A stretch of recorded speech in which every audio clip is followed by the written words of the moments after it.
Okay, so I'm recording, so the lecture is officially begun. So we remember what we were doing last week? We were writing gibberish books, right? So today, I just want to show you what I have done with that. Because I wrote a little bit of code yesterday in my office where... Something's wrong with the screen? Yeah, you just have to remind me to give her one of these. My office has broken heat. So when you visit me today, bring your jackets. Because it's not going to be pleasant. Oh, come on. I was freezing. I was so cold yesterday I couldn't type, which is a problem. Lazy literature. Okay. So I modified the code that we wrote the other day a little bit. And I want to start using this directive down here because it's going to save me a lot of time. A lot of time when I'm like coding and debugging with you guys, I have to like type in the same 4 or 5 lines into the interpreter to get back to the same state, and that's wasting a lot of time. So I'm sure you've seen this in your assignments and in other places, yeah? So I'm going to now show you how this works. Whoops. Whoops. I think I had something called hump. All right, it's hump day.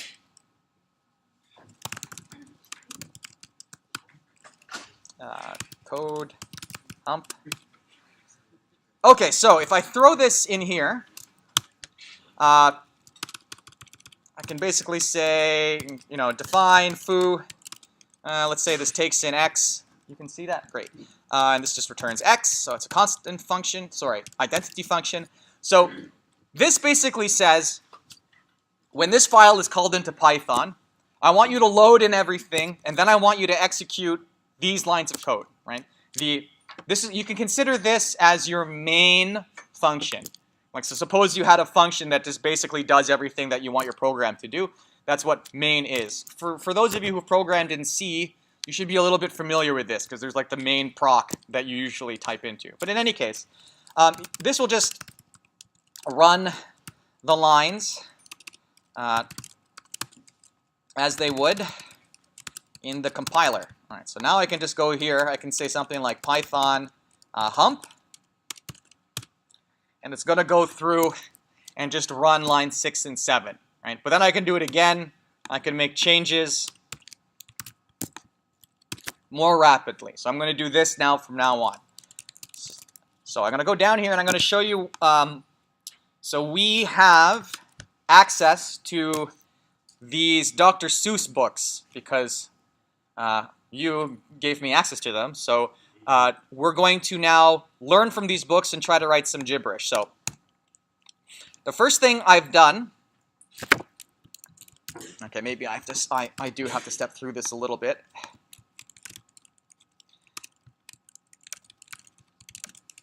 Bruh. Up, here, there. Okay, so let's go in to this lazy literature.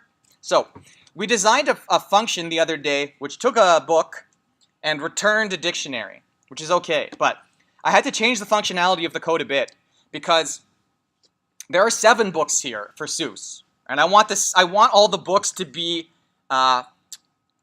giving information to the same context dictionary. I want to update the dictionary to have more context. So remember that one assignment question you were given, this rotate map, right? So there's 2 ways that you can operate on structures, right? I can give you a copy of it, like I can give you the value of something, or I can give you a pointer.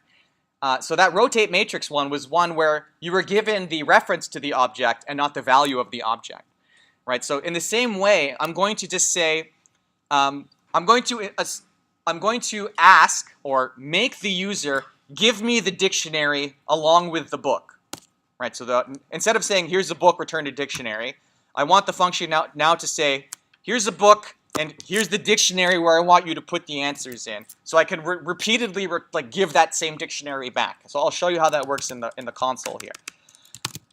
So I want to read a book. So book is open. I think it was Seuss.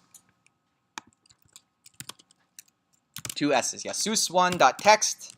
I want to open this for reading. Okay, so now I have my dictionary. Now I want to make a context dictionary from this. Do I give it the book or the dictionary first? Book. So I give it the book and the dictionary. And the length of the dictionary should be more than 0 at this point. 238. Okay, because these Dr. Seuss books aren't very big. Okay, so now I can close this. I can open the next one. And then I can add to the context dictionary the contents of this book. And you see that the length of H will increase. Right? So I want to do this with all 7 books. But I'm going to do that now using this directive.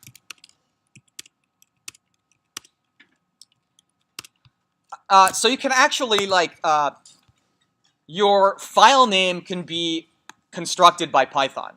Right? So here I'm saying I want to read in 7 Dr. Seuss books.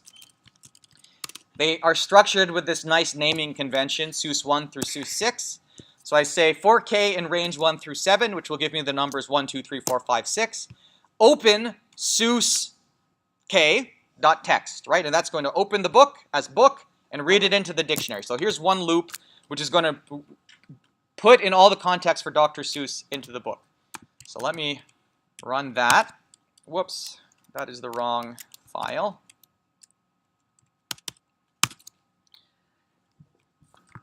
And then I've also, so remember, so I should have this context dictionary now. And this context dictionary should tell me what words follow other words, right? So like sun, cat, top, all follow the in H.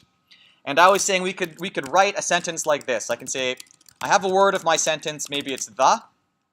The next word is going to be H at the, oh sorry, H at word.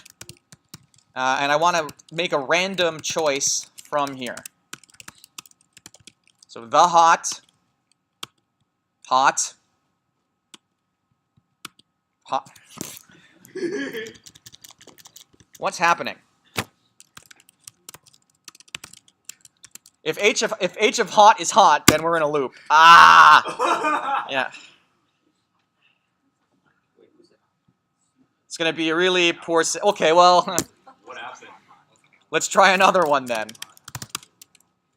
Okay, well, in any case, we have a process where I can generate a gibberish sentence line.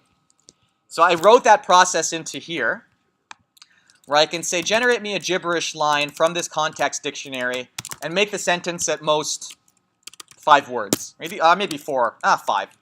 Random. Random.randint. Maybe minimum 4 words, maximum 9 words. Like this is a Dr. Seuss book, right? So it should be short bursts of gibberish. I'm taking it up. I do you may I, staring down at this wet as a big. We sat on A. Hill still will, our. Right? Okay, so I can generate like these gibberish sentences that are. Yeah, we should just like randomly generate children's books and make bank. I will not eat them at our crow so's crow, so as I do not be perhaps that. Okay, so let's try the other one, right? So I'm going to just go into here. I believe we have 3 Tolkien books. Let's just change this to Tolk. I think that's what I named them as. We could do Shakespeare. Want to try Shakespeare?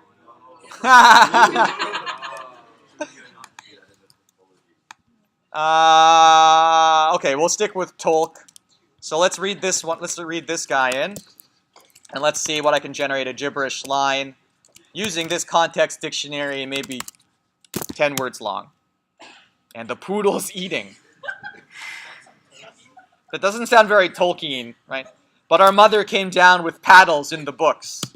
But I cannot hear you little talk about Tweedle Beetle. Tweedle Beetle?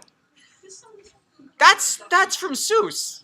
Are you sure you didn't get the wrong file?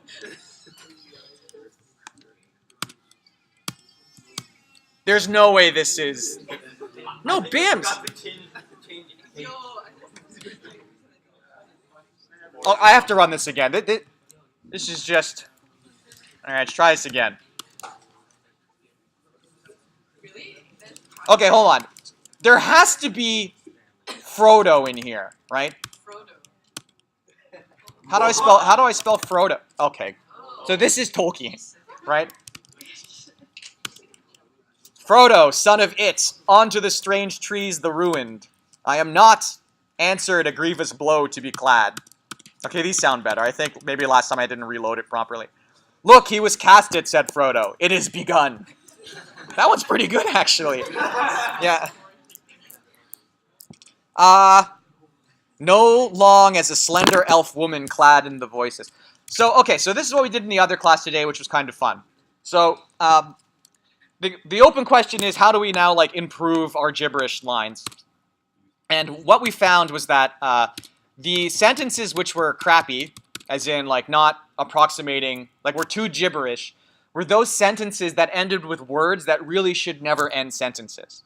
So the idea we had in the other class was to develop a word frequency and to basically say a sentence is not allowed to end with a word that's, say, among the 20 most frequently used words. Because those words are going to be words like the, a, I, yeah, stuff that typically shouldn't. I guess like most of the most frequently used words are going to be, I don't know what they're called. Who took grammar?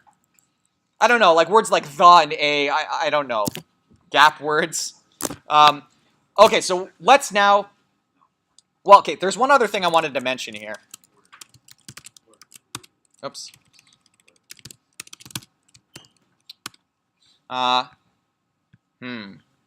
Okay, so like notice I is here and I is also up here.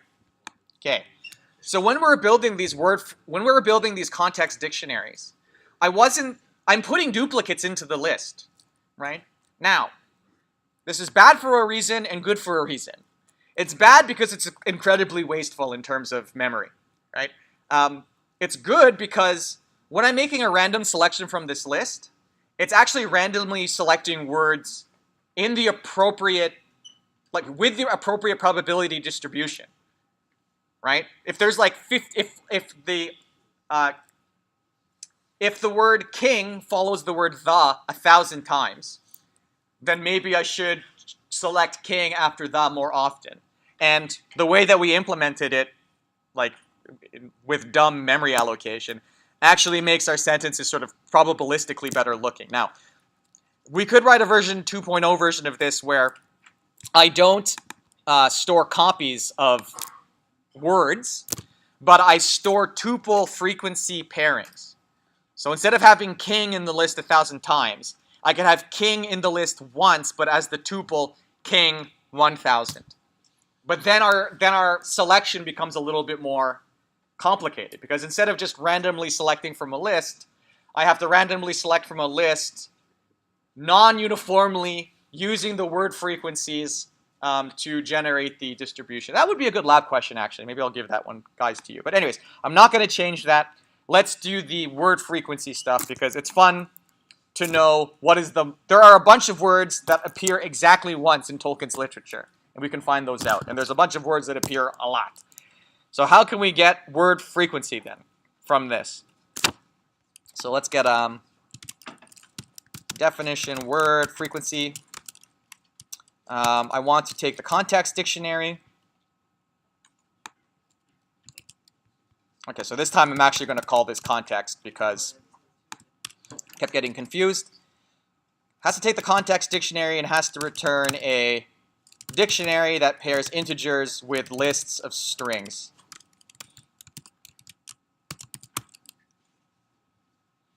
Oh, no, that's wrong.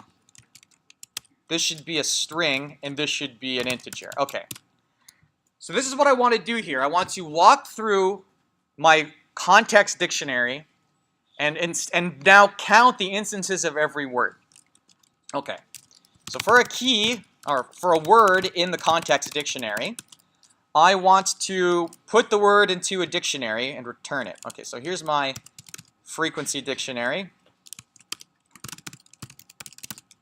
So I want to say something like f of word is incremented by 1, return f. So what's wrong with this as written?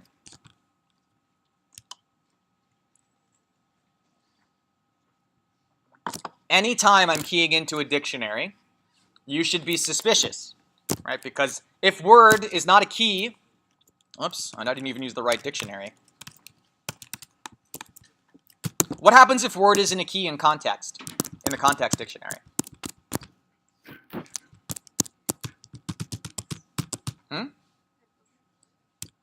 That is the correct answer, right?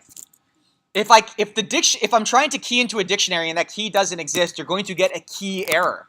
Like it's basically index out of bounds, right? So here, this may throw index out of bounds, may throw key error, right? So whenever you put into a dictionary or take out from a dictionary, you have to wrap it with something like this. If word is in the context dictionary, oh wait, that's assured. What am I, no, this should have been F. I don't know why I did this. So if the word is in F already, then I can increment it. Otherwise, F of word should get initialized to what? Who said 0? What should it be initialized to? Remember, I'm counting words, and I found a word. 1. Yeah, so be careful with your accumulation values. This is still wrong. What am I missing?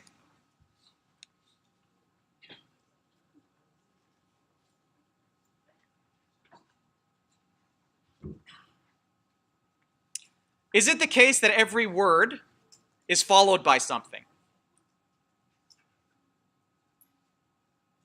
Suppose the word king only appeared at the end of sentences in Tolkien, right?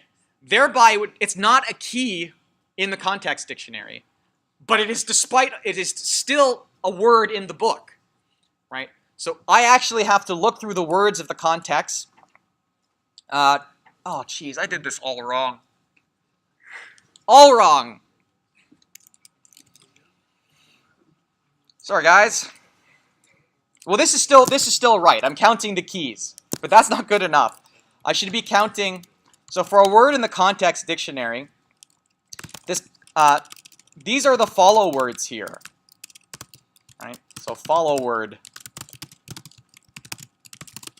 Now I have to do something like if follow word is in F, increment follow word by 1, else F of follow word gets 1. Okay, but now I'm skipping the keys, but that's easy. I can just, from here, I can just add the key, right? So I'm saying, so give me a word from the context dictionary. Now count all of the words that follow that word, but also count the key, right? So this will also allow me to count the key. So let's try to get a word frequency here. Okay, so I'm going to get out, I'm going to go in. So I should have my context dictionary. Now I can say, give me a word frequency list of this context dictionary. And what does that look like? Great, okay, so I know something like the word the should appear a lot. It appears 26,000 times, closer to 27,000 times in the literature. Okay, but this isn't very useful, right? Because this is telling me how many times a word appears. But I actually want the reverse information, right? I want to know what is the most frequently used word, right? So what we're actually going to have to do now is invert this dictionary, right? So it's, instead of being word counts, I want it to be count words, right? So I want to know all the words that appear twice, all the words that appear 3 times. So let's just invert this dictionary. So I want to go from integers now to lists of strings, because there may be many words that appear twice. Okay, so we've built the frequency dictionary. Now I need to invert F. So for a key in F, I better have an answer. FG is a new dictionary, and I'll return G. So for a key in F, I need to say, so a key in F is a word, right? I need to say if F at key, F a key is a count, right? The frequency, okay, maybe I should actually call this freak. Frequency, follow word in the frequency. Frequency, oh yeah, see, better names make everything a lot more clear. So for a key in the frequency, if the frequency of key, which is a number, is in this dictionary already, then I can just take G and extend it by, not extend, append. So for key, and G's a dictionary for key and the frequency. If the frequency at the key is in G, then G at the frequency of this key gets key. It's a little bit inverted here, right? So we have a frequency list. A key and a frequency is a word.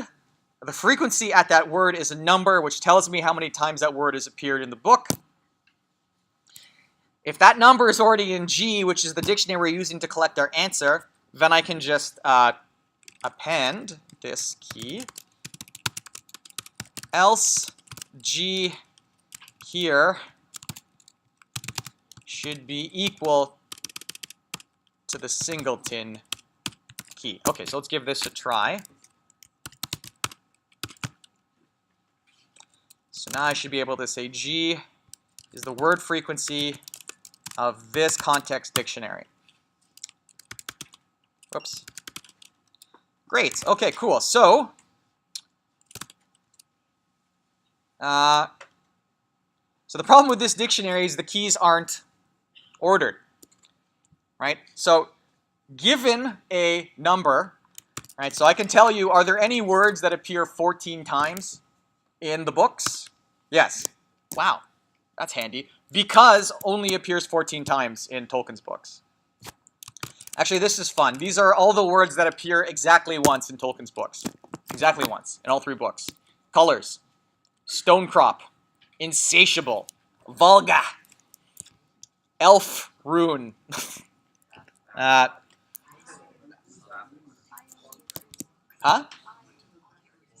I? Where? Oh, hi. Hi. Damn. Endless. Cunning. Okay, so but here's the point. So I have this dictionary here, which is a dictionary which is keying frequencies to words. Now I want to answer the question, what is the most frequently used word? Right, so what do I have to do now? Well, we're going to have to take all the keys and then sort them and then like count backwards, right? So I'm going to write another list here, or I'm going to write another function. Most common, right? It's going to take a frequency dictionary. So that would be a dictionary that looks like this. Takes a frequency dictionary and maybe n. So I want like maybe the n most common words, and this should return a list of strings. Okay, so how can I do this? Okay, so I'm going to have some type of answer, which is a list. I'm going to return that answer after it's accumulated. I need, okay, so these are the keys of frequency. I think that returns a special iterator over the keys, which means I can convert this to a list, and then I can sort this list, which is a little preview for what we're going to be doing Friday. So I think this is the first time we've ever sorted something. So now that I have the keys, oh, let's reverse this, right? So the biggest thing is at the front. Okay, so now I need to collect the n most frequent words into this answer. So this is going to be answer.extend the words that are this frequent. Extend, how frequent do I want them to be? All right, I have to walk down these keys from k. Okay, so keys are a backward sorted list of the frequencies that occur in our frequency list. What I'm going to do is walk through a loop that says, okay, get the most frequent, like this is the most frequent, frequency. Give me the words that have that frequency and extend my list by that, right? It's extend and not append because there may be multiple things that appear the same frequency number of times. So let's see if this works. Whoops. It's read everything in. So now what do I have to do? I have to get a frequency.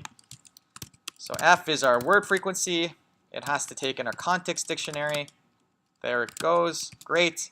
And now let's get the most common words from this frequency list. Maybe let's ask for the 10 most common. The, and, of, to, a, in, he, I, that, was. It's not too bad, actually. It's like, is this sensible output? Right, you should always ask this to yourself when you're programming, right? Like, this answer makes sense. Like, are there bugs in my code? It seems sensible to me that the most common word in the Tolkien dictionary, in the Tolkien books, is the. There's the 20, top 50. That doesn't look like 50, does it? Oh, maybe I'm just bad at counting. Yeah, so there's still some stuff that we could fix, right? Like, there's an and here and an and here. Like, we really shouldn't be counting, like, capitalized versions differently. So I can maybe fix that, because I have this thing called, where did I put it? Clean. So I was cleaning the words as they were going in, because I was, as I was programming this yesterday, I was finding that I was hitting a lot of, like, weird edge cases if words had, like, strange punctuation in them. So I just thought it's best if I just strip the punctuation. But, like, in addition to stripping the punctuation, we can force everything to be lowercase. So why don't we try that? So here's my, this is cleaning a word. How do I make something lowercase? Dot lower? Like this? Great.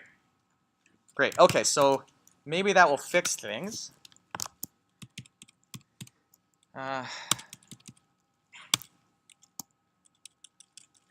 Okay, so that fixed things a little bit.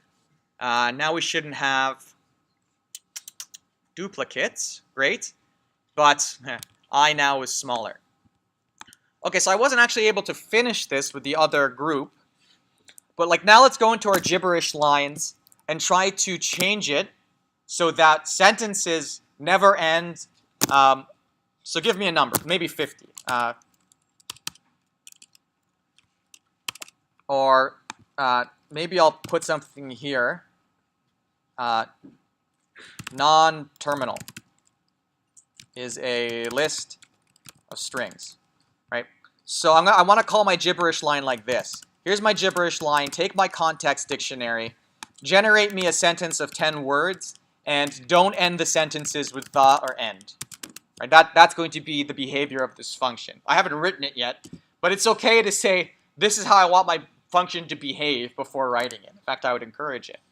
So now how can we, this may be a little bit hairy. So I'm just going to kill this, and maybe let's try writing it again. Maybe instead of killing it, I will just duplicate this, call this the old gibberish line. This is the new gibberish line. Okay, so what we're going to have to do here is generate one line of gibberish. Now, something that I maintained in our dictionary is this empty string. I kept a record of all of the words that start a sentence, right? So we can choose our first word of the sentence to be just a random choice. Is that what it is? Choice, yeah, random choice from H, right? Chooses random starting word from start words. Okay, so this could be our first word. And maybe we want to build a sentence, which starts here. Okay, how can I do this? So what I want to do is I want to choose the next word from my current word, and I also want to make sure that the very last thing that I do, that the sentence has to end in a non-terminal. So I think I can do something like this. I can say, there may be some problems that are going to arise from this. Okay, so let's just say our first word is empty. Now I want to max number of words.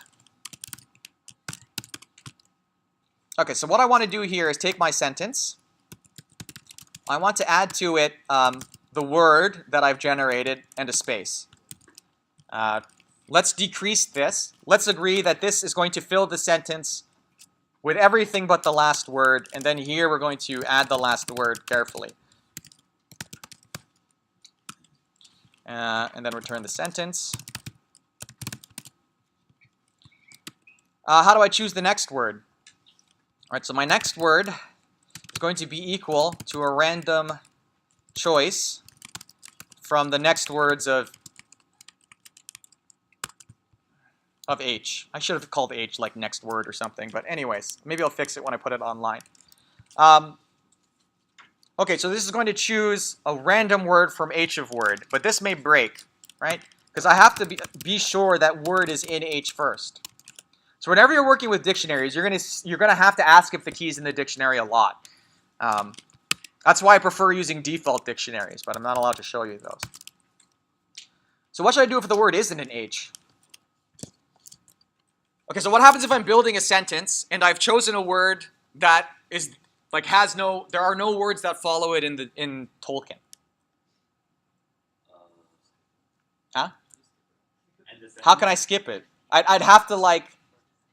I have to go. I could end it. That's one of the options, right? We can just say that's it. We'll stop. Which is why I said max number of words rather than number of words, right? So I think else we just return the sentence as is. We just end, right? Right, and we're okay. We don't have to check this against the non-terminals because we've just ended our sentence with a word that ends a sentence in Tolkien. So it should be okay to end a sentence. Okay, so, but provided we make it through this whole procedure, we're going to have a sentence of length 1 less than the max number of words. And now we have to choose a word from the, we have to choose a word that follows the second last word in our sentence that is also not a non-terminal word. Okay, so let's try this. So we have to generate one more word. Generate final word of sentence. So I want to generate. Okay, so the final word of the sentence was word. I think. No. I did this wrong. Okay, this has to come after. Now the last word of the sentence is word. So given that word was the last word, these are the words that follow it. And I'm going to use a set comprehension here. X for X in H word if X is not in non-terminals. So this is going to generate me a list of all the words that follow word that aren't terminal words. But if this list is empty, we're screwed, because I don't know what to do. But if it's empty, well, we'll just give up. Okay, so I'll take a, what happens if I try to randomly select from an empty list? Does anyone know?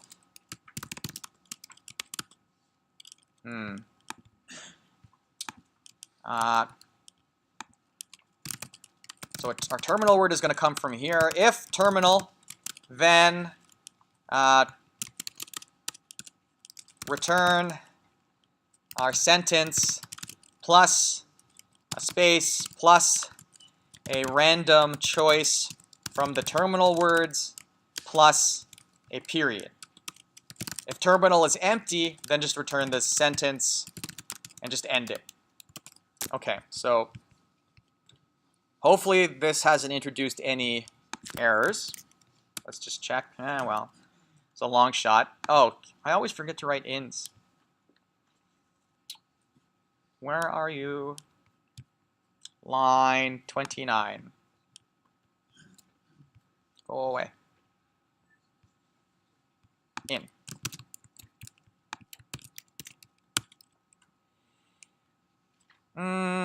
What have I done? X for X in H word. If X is not in invalid syntax.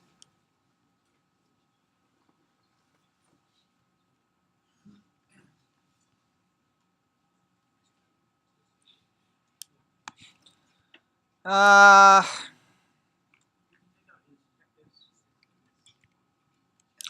yes. Why did I put is?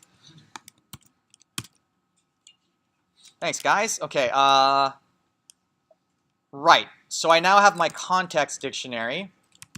So I now need to get a frequency count of this context dictionary. Now I need to get the, what's it called? What did I call it? Most common. So let's get the most common from this frequency. Let's say the top 30. So those are the top 30 words. And now let's generate a gibberish line. So here's a gibberish line. I want you to use this context dictionary. I want my sentences to be at most 10, and I want you to avoid these. Frodo, he could hear you, were on himself forward tearing. Oh, I think I have an extra space somewhere. That's okay, extra spaces are fine. I am glad to help is but not need go. It ran after the heat of their way on trying. No choice of us with joy was deserted holes. Very distantly said do I deem that messages came upon. So these are a little bit better, right? Like I think these words, could end a sentence. Like at least I'm not saying this is definitely not English because you're using words that would never end a sentence, right? So that's not too bad. Okay, so we have 10 minutes. Maybe I can try to get rid of that space that I somehow introduced. Does anyone see where that extra space got? Oh, right. This is always... Okay, I don't need this.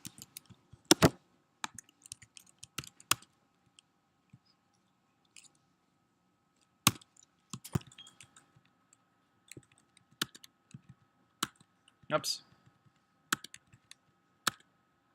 Ah, come on. There.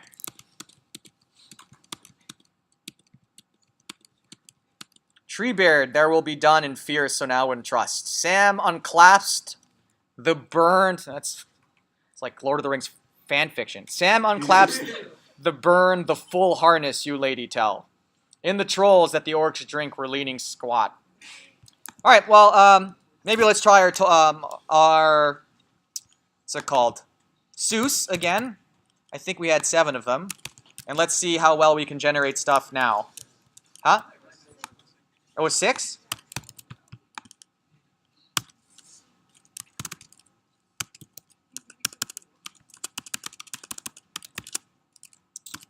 This context dictionary. And then I want most common, F. Geez, I wonder what the 5 most common words are in the Dr. Seuss corpus. Any guesses? I could potentially actually have non-grade prizes, but... Any guess? Green. Yeah, green. Yeah. That's not very interesting. Well, okay, how about the top 10? All right, so let's try to generate a gibberish line using this context dictionary. Let's do short bursts. And let's use these as non-terminals. Okay, this is good. This is good because I was supposed to demonstrate this to you today. This is called over-constraining, right? So I put too many constraints now on my generation, and it's saying, well, really I can only ever do one thing for you. Maybe if I loosen the constraint, I can actually get something. Nope. Oh, it's chopped off?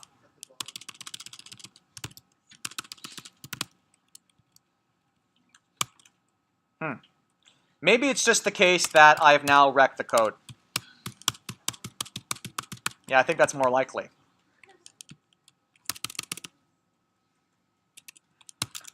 Wait, what is F? Oh, no, I'm giving the wrong dictionary. Ah, jeez. Oh, okay, good. So what was our X's? Okay, so most common from this frequency list, let's say 10. Okay, let's see what our gibberish lines sound like now. And I'll replace this again. Rand int, maybe 3 through 7. I will not on bricks. He'll still a snooze, so we open many fingers nervously. Well, I'm not going to generate anything better than that, so this Friday it's important that you come to class. It's not, I'm not going to do a review. We're going to start sorting. And it's really critical that you're here for the initial classes on that, because there's going to be a lot of new concepts I'm going to have to introduce that are going to be, we're going to have to use them all next week. So Friday we're going to learn to do our first sort. You guys have a, she's going to say good weekend, right? See you Friday, right?